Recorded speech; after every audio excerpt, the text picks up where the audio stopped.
प्यारे छात्रों, आज हम लोग उप समुच्चय के बाद के टॉपिक को देखेंगे कि एकल समुच्चय क्या होता है, रिक्त समुच्चय क्या होता है, फिर देखेंगे यूनियन क्या होता है, इंटरसेक्शन क्या होता है। तो चलते हैं। सबसे पहले देखते हैं एकल समुच्चय। एकल समुच्चय अर्थात सिंगलेटन सेट। एक है एकल समुच्चय को इंग्लिश में सिंगलटन सेट कहते हैं। एकल समुच्चय एक ऐसा समुच्चय होता है जिसमें केवल एक अवयव हो, केवल एक अवयव हो। जैसे वन, मान लिया एक समुच्चय, 2, 3, 4, ऐसे लिख दिया जाए तो इसकी डिफिनीशन क्या हुई? ऐसा समुच्चय जिसमें केवल एक और एक ही अवयव हो उसे सिंगलटन अथवा एकल समुच्चय कहते हैं। जैसे कहा जाए कि इस ब्रह्मांड में पृथ्वी ही केवल ऐसा ग्रह है जहां पर जीवन संभव है, तो इससे जो समुच्चय बनेगा वो क्या कहलाएगा? एकल समुच्चय कहलाएगा। एक और बना सकते हैं, जैसे 0, तो शून्य पूर्णांक में केवल एक अवयव है। कहा जाए कि भारत में राष्ट्रपति का पद एक है, भारत में प्रधानमंत्री का पद एक है, तो एकल समुच्चय आ जाएगा। लेकिन यह कहा जाए कि भारत में मुख्यमंत्री का पद एक है, तो एकल समुच्चय तो होगा नहीं। तो अब समझ में आया कि एकल समुच्चय का अर्थ है जिसमें केवल एक और एक ही है। अब आगे देखते हैं रिक्त समुच्चय, इम्प्टी सेट, नल सेट। इसको क्या बोलते हैं? इम्प्टी, रिक्त समुच्चय। Null set, null set, empty set, रिक्त समुच्चय।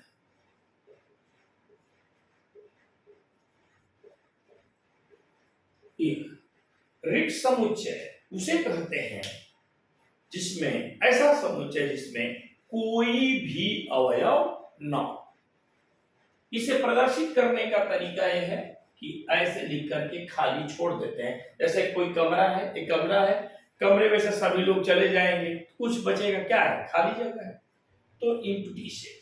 इसको दूसरा तरीका है ऐसे दिखाइए या ऐसे दिखाइए, फाई इसको बोलते हैं। कभी भी ऐसे नहीं दिखाना चाहिए, ये गलत है, ये नहीं। इम्प्टी सेट को, रिक्त समुच्चय को ऐसे दिखाइए या ऐसे दिखाइए। अब गणित में कैसे बताएंगे? कोई एग्जांपल कि रिक्त समुच्चय क्या है? तो जब कोई असंभव बात हो जाए तब उसको कहते हैं रिक्त समुच्चय। जैसे कहें कोई भी व्यक्ति अगर ब्रह्मांड में, इस पृथ्वी पे जन्म लिया है तो वो मरेगा नहीं। फिर से बात सुनिए, अगर कोई व्यक्ति जन्म लिया और कहा जाए कि वो मरेगा नहीं, तो इससे जो समुच्चय बनेगा वो कहलाएगा कि रिक्त समुच्चय, क्योंकि असंभव बात कही गई है। फिर ये कहा जाए कि पृथ्वी के अलावा अन्य ग्रह पर भी जीवन संभव है, तो यह भी असंभव बात है। इस समय गणित में कैसे देखा जाए? देखिए, जैसे मान लीजिए एक उदाहरण लिया जाए, x² + 1 = 0 और कहा जाए कि x जो है नेचुरल नंबर में है। ध्यान से समझिए, ऐसे दे दिया है कि question x² + 1 = 0, x belongs to, और आसान सा बनाते हैं। देखिए x + 1 = 0, x belongs to n।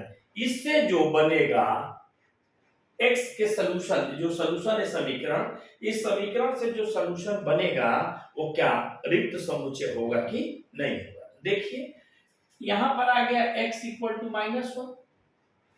अब -1 जो है प्राकृतिक संख्या में तो है नहीं, और होना चाहिए था क्या? प्राकृतिक संख्या में। ध्यान से देखा जाए इस समीकरण को हम लोगों ने हल किया, इस इक्वेशन को हल किया। हल करने के बाद, सॉल्व करने के बाद देखा गया कि x की वैल्यू कितनी आई, -1, जो कि प्राकृतिक संख्या का अवयव नहीं है, एलिमेंट नहीं है। लेकिन प्रश्न में यह दिया है कि x कहाँ का होना चाहिए, प्राकृतिक संख्या का होना चाहिए। तो दोनों क्या है, एक दूसरे के उल्टा बात हो गए। इसका मतलब कि ये जो x है कहाँ का एलिमेंट है, नल सेट का। इससे क्या बनेगा, एम्प्टी सेट बनेगा, रिक्त समुच्चय बनेगा, क्योंकि दोनों बातें उल्टी हो गई। कहा कि x कहाँ का होना चाहिए, प्राकृतिक संख्या का, लेकिन सॉल्व करने पर वह प्राकृतिक संख्या में नहीं गया। ठीक, अब आगे बढ़ते हैं। सम समुच्चय, इक्विवेलेंट सेट क्या है, सम, समान नहीं, सम समुच्चय। इसकी इंग्लिश होती है इक्विवेलेंट, इक्विवेलेंट सेट। ऐसे समुच्चय, ऐसे दो समुच्चय जिनमें अवयवों की संख्या आपस में बराबर हो, लेकिन अवयव बराबर न हो। फिर से सुना जाए, सम समुच्चय, दो या दो से अधिक उन समुच्चयों को सम समुच्चय कहेंगे जिनके अवयव आपस में बराबर तो हों, जिनके अवयवों की संख्या तो आपस में बराबर हो, लेकिन अवयव बराबर नहीं हो। अवयवों की संख्या बराबर होना चाहिए। अर्थात मान लीजिए एक सेट ए है, इसमें 1 2 3 तीन एलिमेंट हुए, और एक बी ले लिया जिसमें ए बी सी तीन एलिमेंट हैं।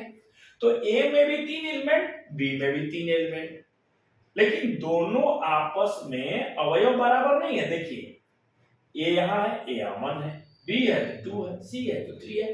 मतलब अवयवों की संख्या बराबर है, लेकिन अवयव आपस में बराबर नहीं है। तो ऐसे समुच्चय को क्या कहते हैं, सम समुच्चय कहते हैं। अब आया समान समुच्चय। समान, समान समुच्चय, इक्वल सेट। इक्वल सेट का मतलब एक सेट ये है 1 2 3, एक सेट बी है 2 3 1, मान लीजिए लिख दिया गया। अब ये देखिए, ए में कितने आए हो, 3, बी में कितने हो, 3, दोनों में अवयव भी सेम है। देखिए 1 2 3, तो ऐसे समुच्चय को क्या कहते हैं, समान समुच्चय। ठीक, अब आएगा परिमित समुच्चय, और एक होता है अपरिमित, फाइनाइट सेट। फाइनाइट सेट और इनफाइनाइट सेट, परिमित और अपरिमित। पहला वाला क्या है, परिमित, दूसरे वाला क्या है, अपरिमित। परिमित समुच्चय, फाइनाइट सेट। फाइनाइट सेट का अर्थ होता है जिनके अवयव को गिन सके हम, ऐसे समझिए। परिमित समुच्चय उसे कहते हैं जिनके अवयवों को, जिनके एलिमेंटों को हम लोग गिन सकते हैं, उसे फाइनाइट सेट कहते हैं, परिमित समुच्चय कहते हैं। उदाहरण देखिए, जैसे ए है 1 2 3 4, परिमित समुच्चय का एग्जांपल है। ब्रह्मांड में जितने ग्रह हैं, 8 ग्रह हैं, उनसे बना समुच्चय, वॉवेल से बना समुच्चय, कॉन्सोनेंट से बना समुच्चय, वो सभी के सभी क्या है, परिमित समुच्चय है, जिनके अवयवों को हम लोग काउंट कर सके। इनफाइनाइट सेट का मतलब होता है जिनके अवयवों को हम लोग काउंट न कर सकें। जैसे नेचुरल नंबर से बना 1 2 3 4, रियल नंबर का समुच्चय माइनस इंफिनिटी, ऐसे, फिर -1, फिर 0 1 2 3, तो जिनके अवयवों को हम लोग काउंट न कर सके उन्हें क्या कहते हैं, अपरिमित समुच्चय। तो परिमित अपरिमित में अंतर समझ में हम लोग को लगता है आ गया होगा। फिर से बता देते हैं, परिमित का मतलब होता है जिनके समुच्चयों जिनके अवयवों को हम लोग गिनती के गिन सके, 1 2 3 4 इस तरह से, जिसका अंत पता हो। अपरिमित का मतलब कि जिसका अंत ना पता हो, हम लोग गिन न सकते हैं, उसको अपरिमित, इनफाइनाइट।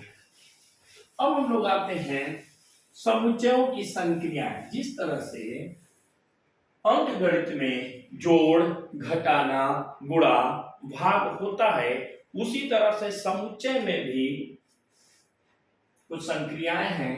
यूनियन, इसको बोलते हैं यूनियन, इसको बोलते हैं इंटरसेक्शन, इसको बोलते हैं डिफरेंस, इसको बोलते हैं सिमेट्रिक डिफरेंस। इसको क्या बोलते हैं? यूनियन। इसको बोलते हैं इंटरसेक्शन, इसको बोलते हैं अंतर, डिफरेंस, इसको बोलते हैं सिमेट्रिक डिफरेंस।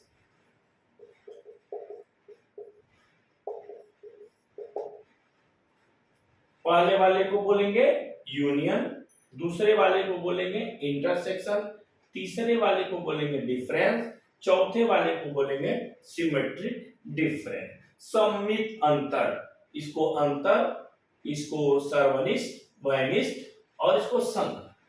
इंटरसेक्शन का मतलब उभयनिष्ठ। अब एक एक देखेंगे हम लोग कैसे यूनियन निकालते हैं, कैसे इंटरसेक्शन निकालते हैं।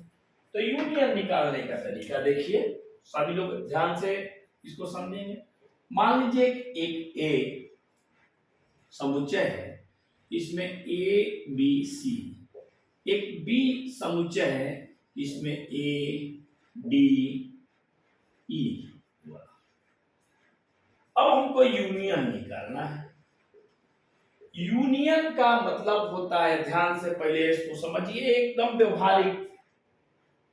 ए यूनियन बी जब भी निकालने को लिए आएगा, अभी डिफिनीशन बाद में बताते हैं, पहले कैसे निकलेगा वो देखते हैं।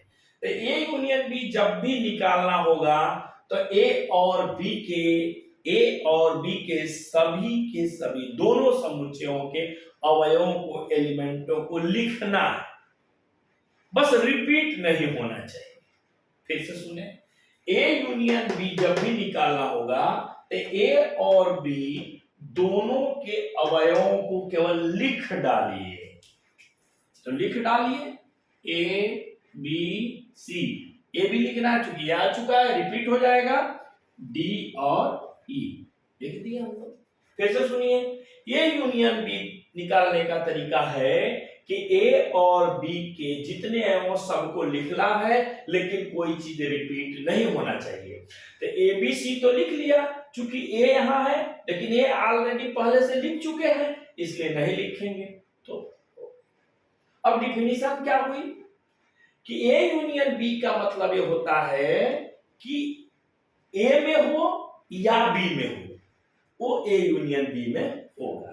ए यूनियन बी में वही अवयव होंगे जो ए में हो या बी में हो। और नहीं मैं बोल रहा हूं, कोई एलिमेंट अगर ए यूनियन बी में है, इसका अर्थ हुआ कि या तो यह ए में है या तो बी में। मतलब x belongs to A union B implies that x belongs to A या x belongs to B। अगर x A यूनियन B में है, implies that मतलब इंगित करता है, बताता है वह x A में है या तो B में। उल्टा भी, अगर x A में है या B में है, A यूनियन B में होगा। फिर से पढ़ा जाए, यदि x A यूनियन B में है तो इसका अर्थ हुआ कि x A में है या x B में है। यदि x, उल्टा फिर से पढ़ते हैं, यदि x A में है या x B में है तो इसका अर्थ हुआ कि x A यूनियन B में भी होगा। ठीक, अब आगे बढ़ते हैं, इंटरसेक्शन को समझते हैं। इंटरसेक्शन का अर्थ होता है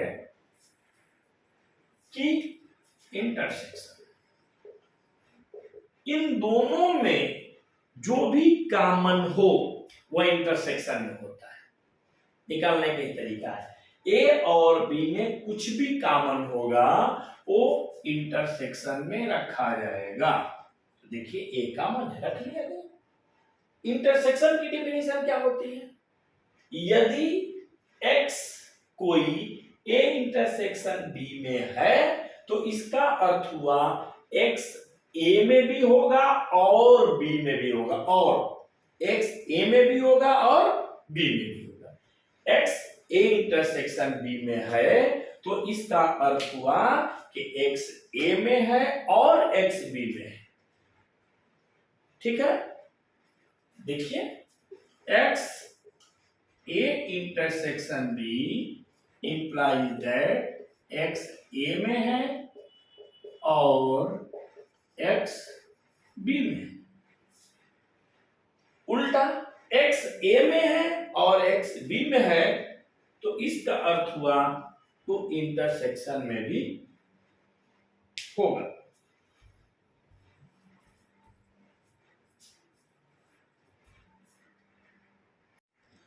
तो देखें फिर यहां से यदि x ए इंटरसेक्शन बी में है तो इसका मतलब हुआ कि x ए में है और x बी में है।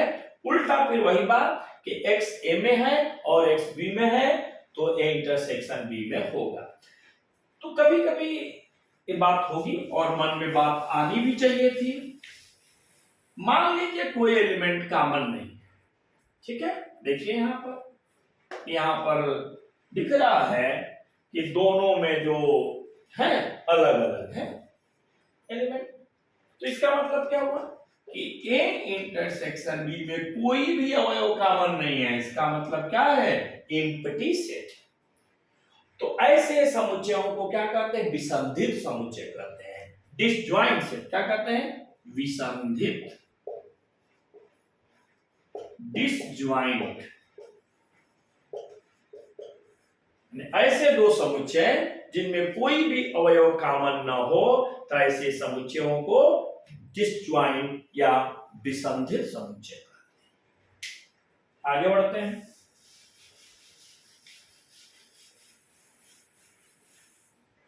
अब माइनस को समझ लेते हैं, डिफरेंस को। मान लीजिए एक समुच्चय ए है 1 2 3 4 और एक बी समुच्चय है इसमें 1 2 3, मान लीजिए और इसमें 5 ऐड कर। अब हमको a माइनस बी निकालना है। a माइनस बी का मतलब क्या होता है समझना है। a माइनस बी का मतलब ये होता है कि उन अवयवों a में से उन एलिमेंट को हटा दीजिए जो b में उपस्थित हैं, उसके बाद रख दीजिए।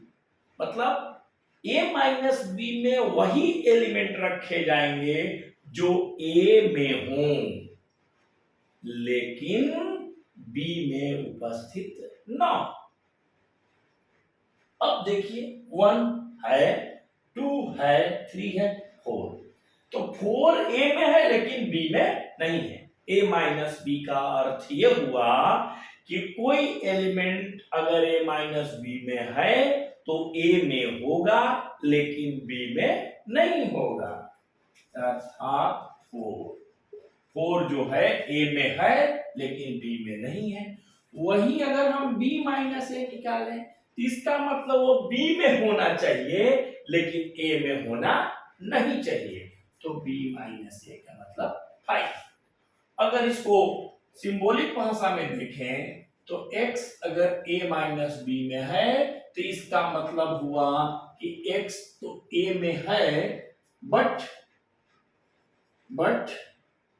x b में नहीं है। ठीक है, x a माइनस बी में है तो a में है लेकिन b में नहीं है। उल्टी बात, अगर b माइनस a में है तो x b में है बट x a में नहीं। ठीक, क्लियर हुआ। और ए सिमेट्रिक डिफरेंस, इसको क्या बोलते हैं? Symmetric difference. फिर से इसको देख लीजिए, ए से बनाते हैं। किसी किसी किताब में ऐसे भी लिखा होगा सिमेट्रिक डिफरेंस, सममित अंतर। इसका मतलब ये होता है कि पहले a माइनस बी निकालिए और फिर b माइनस ए निकालिए, दोनों का यूनियन ले लीजिए, a minus B union b minus A. तो अगर इसका सिमेट्रिक डिफरेंस निकालना होगा तो क्या आ जाएगा, 4 और 5। A symmetric difference b equal to 4 और 5। सिमेट्रिक डिफरेंस निकालने का तरीका है कि पहले a माइनस बी निकालिए, फिर b माइनस ए निकालिए और दोनों का यूनियन लीजिए। तो आज हम लोगों ने पढ़ा यूनियन, इंटरसेक्शन, डिफरेंस और सिमेट्रिक डिफरेंस। तो समुच्चय की जो क्लास थी, सेट की डिफिनीशन हम लोग देख लिए हैं, सेट समुच्चय निर्माण की विधियां देख लिए हैं, उस समुच्चय देख लिए हैं, समुच्चय को विभिन्न प्रकार देख लिए, ये टॉपिक देख लिए, intersection, union, difference, symmetric difference. अब हम लोग अगले क्लास में देखेंगे कॉम्प्लीमेंट और वेन डायग्राम, डिमार्गन लॉ, सॉरी डिमायवर। तो उसके बाद हम लोगों का डिमार्गन्स लॉ में यही है, यूनियन और इंटरसेक्शन से चीजें, तो कॉम्प्लीमेंट देखना है और डिमार्गन्स लॉ देखना है, और उस पे जो भी एग्जाम्पल होंगे, जो भी क्वेश्चन होंगे एनसीईआरटी के बुक से, तो देखा जाएगा। तो और 2 लेक्चर इस पर हम लोगों का चलेगा तो फिनिश हो जाएगा। और आप लोगों से निवेदन है कि अधिक से अधिक मात्रा में इसको, चैनल को सब्सक्राइब करिए, लाइक करिए, ठीक है। Thank you.